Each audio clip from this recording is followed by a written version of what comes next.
Hello मेरे बच्चों, क्या हाल चाल है? बढ़िया होंगे और सभी लोग बहुत अच्छे होंगे। बच्चों, आप सब की पढ़ाई भी बहुत अच्छी चल रही होगी। चलिए बच्चों, इसी पढ़ाई को और चार चांद लगाने के लिए हम आप लोग के लिए लगातार मेहनत कर रहे हैं। आज की क्लास में हम आप लोग को कक्षा 12 हिंदी के जीवन परिचय से संबंधित क्वेश्चन लेकर के आए हैं। बच्चों, आज की वीडियो में आप लोग को यहाँ से कम अगर देखा जाए तो बच्चों आपको 4 अंक तो आपको यहाँ से क्लियर है दोस्तों मिल जाएगा आपके बोर्ड एग्जाम में। तो यकीनन आपको बता रहा हूँ कि आज की वीडियो आप लोग को बहुत पसंद आएगी और उम्मीद करता हूँ आप सभी लोग इस वीडियो को देखेंगे शुरू से लेकर के अंत तक का। चलिए बच्चों, स्टार्ट करेंगे। देखिए, बात करेंगे क्लास 12 हिंदी जीवन परिचय होगा रामधारी सिंह दिनकर। ये अगर बात करें यहाँ से, ये क्वेश्चन आपका वेरी वेरी इंपॉर्टेंट क्वेश्चन है। Very very most important question exam 2025 में आएगा। बच्चों, चूंकि ये जो क्वेश्चन है हर साल बोर्ड एग्जाम में पूछे जाते हैं, तो इस बार भी आपके क्वेश्चन आने के पूरे संभावना है। ठीक है, देखिए हम देखेंगे इनका रामधारी सिंह दिनकर का आपसे पूछेगा कि साहित्यिक परिचय एवं कृतियां लिखिए। साहित्यिक परिचय एवं कृतियां लिखिए बहुत अच्छे तरीके से। कभी कभी बच्चे कुछ गलती भी करते हैं कि उनका जीवन परिचय लिख देते हैं, लेकिन साहित्यिक परिचय नहीं लिखते हैं, इसलिए उनको नंबर क्या करते हैं बच्चों, नहीं दिया जाता है पूरा। तो देखिए, हम आप लोग को बताएंगे पहले जीवन परिचय किस तरह से लिखा जाएगा। ठीक है, चलिए देखते हैं। देखिए, रामधारी सिंह दिनकर का जन्म रामधारी सिंह दिनकर का जन्म बिहार के बिहार के मुंगेर जिले के सिमरिया नामक गांव में सन 1908 ईस्वी में, इसको आप लोग अंडरलाइन कर लेना, 1908 ईस्वी में हुआ था। इतना तो आपको समझ में आ गया होगा कि रामधारी सिंह दिनकर का जो जन्म है वो बिहार के मुंगेर जिले में सिमरिया नामक गांव में सन 1908 ईस्वी में हुआ था। ठीक है बच्चों, चलिए आगे देखिए। इन्होंने पटना विश्वविद्यालय से, ध्यान देखना, इन्होंने पटना विश्वविद्यालय से बीए उत्तीर्ण किया।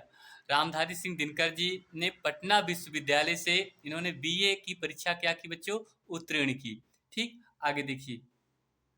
कुछ दिनों तक मुजफ्फरपुर कॉलेज में कुछ दिनों तक मुजफ्फरपुर कॉलेज में हिंदी विभाग के, ये हिंदी विभाग के अध्यक्ष के कार्य पद पे रहे। ये मुजफ्फरपुर कॉलेज है, वहाँ पर इन्होंने हिंदी विभाग में अध्यक्ष के पद पर कार्य रहे, नियुक्ति की गई। ज्ञानपीठ पुरस्कार तथा पद्म भूषण से सम्मानित होने पर इन्हें राष्ट्रीय कवि का दर्जा प्राप्त हो गया। अब देखो बच्चों, जब इन्हें ज्ञानपीठ पुरस्कार तथा पद्म भूषण पुरस्कार से सम्मानित किया होने पर इन्हें राष्ट्र कवि का दर्जा भी क्या हो गया बच्चों, प्राप्त हो गया था। ठीक, आगे देखिए। हिंदी साहित्य का यह सूर्य 24 अप्रैल सन 1974 ईस्वी को सदा के लिए अस्त हो गए। तो इनका जो निधन हुआ था बच्चों, वो 24 अप्रैल सन 1974 ईस्वी को इनका निधन हो गया। ये रहा रामधारी सिंह दिनकर जी का जीवन परिचय। अब हम देखेंगे इनका साहित्यिक परिचय। ठीक है, बहुत ही इंपॉर्टेंट क्वेश्चन बनता है बच्चों साहित्यिक परिचय से भी। चलिए देखिए, तो साहित्यिक परिचय की अगर हम बात करेंगे, देखिए, अपने अपने राष्ट्रीय भाव से लोगों की चेतना को नई ऊर्जा देने वाले राष्ट्रीय कवि दिनकर जी छाया छायावादोत्तर काल के, ये देखिए, छायावादोत्तर काल के सर्वश्रेष्ठ कवि थे। ये सर्वश्रेष्ठ क्या थे बच्चों, कवि थे। इन्होंने प्रगतिवादी कवियों में भी सर्वश्रेष्ठ समझा जाता है। इन्हें सर्वश्रेष्ठ क्या होता था, समझा जाता था। इन्होंने सौंदर्य प्रेम, राष्ट्र प्रेम, लोक कल्याण आदि अनेक विषयों पर काव्य की रचना की। अनेक विषयों पर काव्य की बच्चों क्या किया, रचना की। ठीक, दिनकर जी, ध्यान देखना, दिनकर जी को क्रांतिकारी कवि के रूप में भी प्रसिद्धि मिली। इन्होंने कहा जाता है कि दिनकर जी को क्रांतिकारी कवि के रूप में भी इनको प्रतिष्ठा प्राप्त हुई थी। इन्होंने कुरुक्षेत्र नामक प्रसिद्ध रचना को सजाया। इन्होंने कुरुक्षेत्र नामक, ये याद रखना, कुरुक्षेत्र नामक प्रसिद्ध रचना को क्या किया था बच्चों, सजाया था। तो बच्चों ये रहा रामधारी सिंह दिनकर जी का जीवन परिचय और साहित्यिक जीवन परिचय। अब हम इनकी देखेंगे कृतियां। अब इनकी क्या देखेंगे बच्चों, कृतियां। बहुत ही इंपॉर्टेंट क्लास है, इसको आप लोग मिस नहीं करना होगा, अच्छे से आप लोग देखेंगे तो बहुत मजा आएगा। ठीक है, चलिए देखते हैं इनकी कृति। तो बच्चों देखिए इनकी जो कृतियां हैं वो कृतियां क्या हैं। रामधारी सिंह दिनकर जी ने अपनी सामर्थ्य लेखनी से गद्य और पद दोनों ही क्षेत्र में सेवा की।